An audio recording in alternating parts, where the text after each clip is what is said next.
Welcome back to the Deep Dive. It is Saturday, January 24th, 2026. You know, we usually start these by saying things are moving fast, but looking at the research today, it honestly feels less like a market and more like a battlefield. It really does. It feels like all the plot lines are converging at once. Exactly. If you've been looking at the headlines this week and feeling like the business world has just turned into this clash of titans, you are not imagining it. We're not just talking about stock tickers today. No. We're talking about a fundamental rewriting of media, banking, and global trade. A theme across every single story we're looking at is power. Massive consolidated power. Who has it, who's losing it, and what it means for you. Right. We have a lot to get through.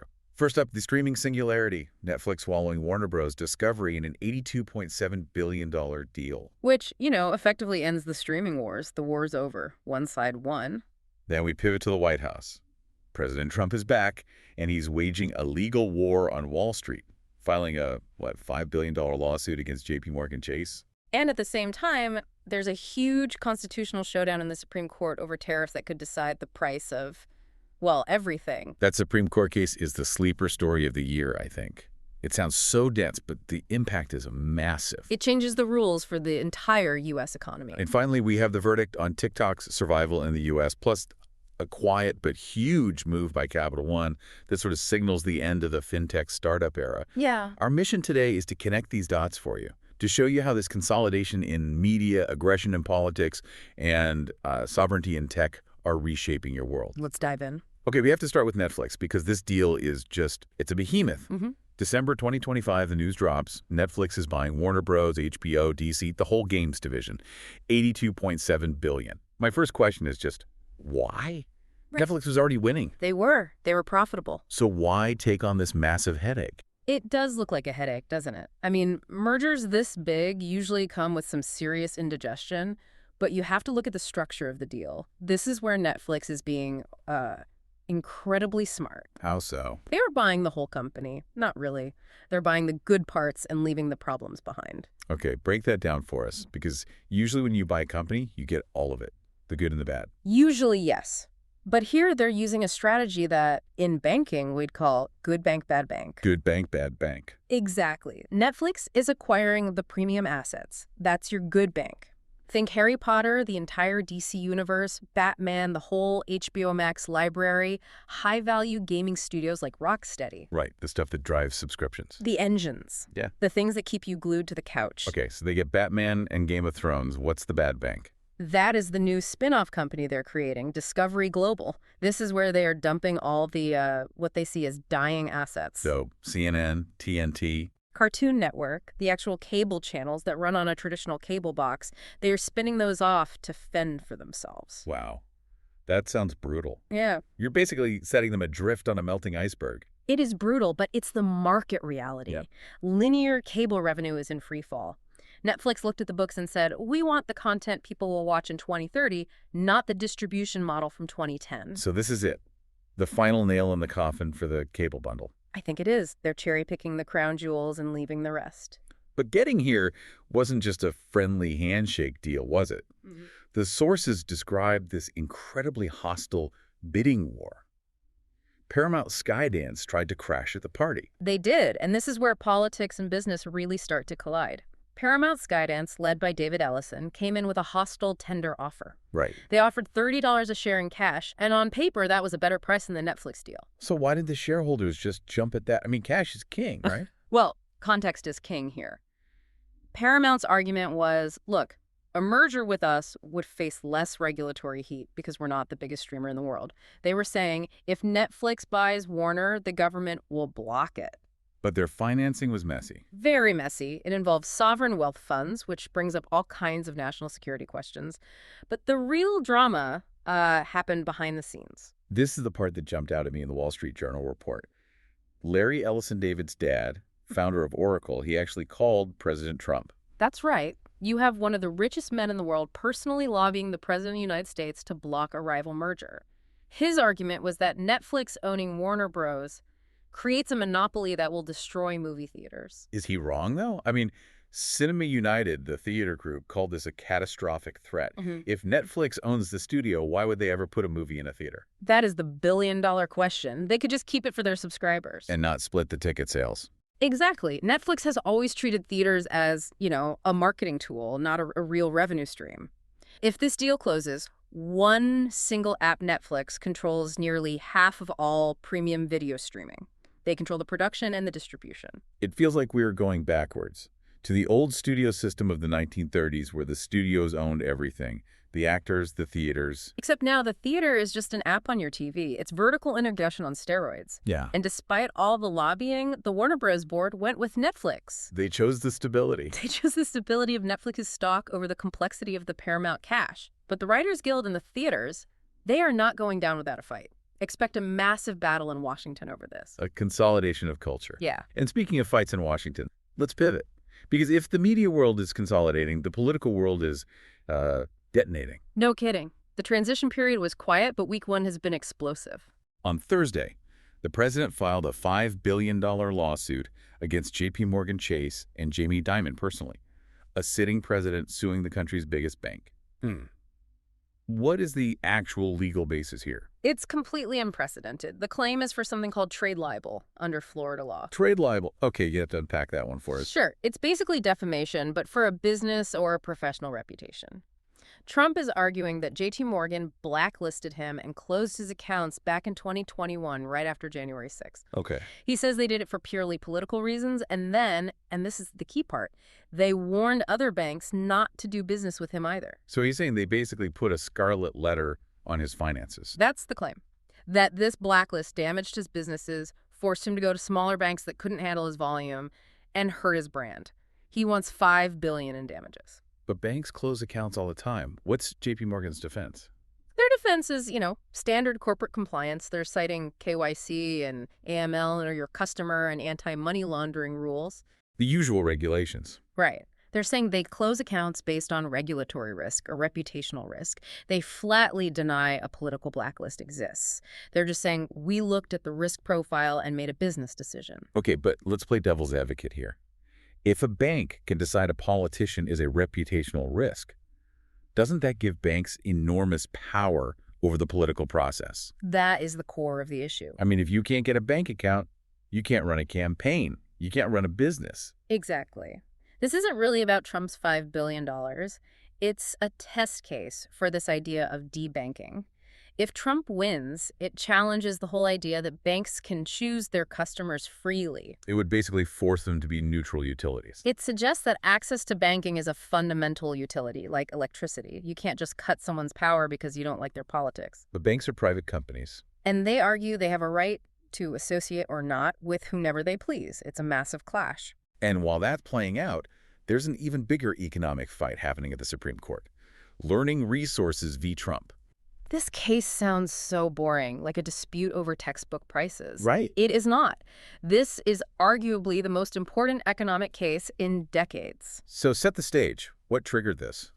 It stems from the Liberation Day tariffs Trump enacted, the ones that caused that market dip we saw. To do that, the president used a law called IEPA, the International Emergency Economic Powers Act. IEPA. Okay, what does that law actually let him do? It was designed for things like freezing terrorist assets or sanctioning Iran during a crisis. It says that during a national emergency, the president can regulate trade. And the administration is arguing that the word regulate includes imposing tariffs, taxes. That's their argument. But if you remember from civics class, the Constitution gives the power of the purse, the power to tax specifically to Congress, not the president. That's exactly what I was thinking. And that's exactly what the plaintiffs are arguing. They import educational toys, they got hit with a huge tariff, and they're suing. They're invoking something called the Major Questions Doctrine. The Major Questions Doctrine. Okay, plain English, please. In simple terms, the Supreme Court has said that if Congress is going to give an agency or the president a massive economy-shaping power, like the power to tax, they have to say so explicitly. They can't hide it in a vague word like regulate. You got it. The argument is, if Congress wanted the president to have the power to unilaterally tax every American consumer, they would have written the word tax in the law. They didn't. So if the court sides with Trump, If the court sides with Trump, the president effectively gains the power to tax U.S. consumers and companies at will just by declaring an emergency. That is a staggering amount of centralized power. We're talking one person deciding the price of steel, of electronics, cars. Everything. It centralizes economic control in a way the founders never intended. And when you pair that with Netflix, with the banking story, you see the pattern. Consolidation of control. Which brings us perfectly to our third segment. Tech sovereignty. We have been hearing about banning TikTok for years. Years since the first Trump term. But now we actually have a resolution. TikTok lives. It lives, but it's had some serious surgery. It's not the same company. The sources outline this new entity. TikTok USDS Joint Venture LLC. Catchy name. Very. But the structure is what matters. This isn't a partnership. It's a full restructuring of ownership. The new company is majority American-owned. So investors like Silver Lake, Oracle. They own huge chunks, and ByteDance, the Chinese parent company, is left with only a 19.9% stake. Why 19.9%? If we're so worried about China, why not zero? That's the face-saving measure. It allows ByteDance to say they weren't completely robbed while making sure they have zero controlling interest. It's a minority passive stake. They get a check, but they don't get a vote. Okay, so ownership flipped. But the big fear was always the data and the algorithm. If the code is still written in Beijing, who cares who owns the stock? That's where Oracle comes in. All U.S. user data is now locked inside Oracle's cloud. The source code is reviewed by U.S. protocols. But here is the real kicker for me. What's that? This new U.S. entity now controls all content moderation for the United States. Ah, so the fear that Beijing could tweak the algorithm to push propaganda or hide certain news? It's theoretically gone. The moderation board is American. The data is American. The servers are American. The decision to boost or suppress content now happens on U.S. soil. It sounds less like a business deal and more like a hostage negotiation. That's a great way to put it. It's a hostage situation where the ransom was sovereignty. The U.S. government basically said, you can keep a slice of the profits, but the product has to live in our house under our rules. And this sets a massive precedent. Absolutely. This is the blueprint for how foreign tech will operate in the U.S. from now on. The era of the borderless internet is over. We're in the era of the splinternet. I want to touch on one last story, one that might have slipped under the radar but fits right in. Capital One. Yes. While everyone was watching Netflix and the Supreme Court, Capital One has been busy shopping. They're already digesting that massive Discover acquisition. But now the sources say they're buying Brex for $5.5 billion. For those who don't know, what is Brex? Brex was the darling of Silicon Valley fintech. It started as a corporate credit card for startups, but it evolved into this whole spend management platform. What does that mean? It's the software that companies use to track all their expenses, pay bills, manage cash flow. It's AI-native finance. And why does a bank like Capital One want that? Because the big banks are terrified of losing the customer relationship. For a while, the idea was unbundling. You'd have a bank account here, a credit card there, Brex for expenses. Right, a different app for everything. My phone is full of them. Exactly. Now we're seeing the great rebundling. Capital One wants to own the entire financial stack, your personal card, your savings account, and now, through Brex, they want to be the operating system for your business. They want the data on every single dollar that moves. Every dollar. So the era of the scrappy fintech startup disrupting the big banks is, well, it's changing. The exit strategy is now to get bought by them. Exactly. You don't try to become the new JPMorgan. You build a cool tool and hope JPMorgan buys you. Innovation is being absorbed by the giants instead of replacing them. Okay, let's zoom out. We've covered a lot of ground. We have. We have Netflix eating Warner Bros. To create a media monolith. We have the president suing the biggest bank and fighting for the power to tax the whole economy. We have the government forcing TikTok into a U.S.-controlled box. And Capital One eating Brex.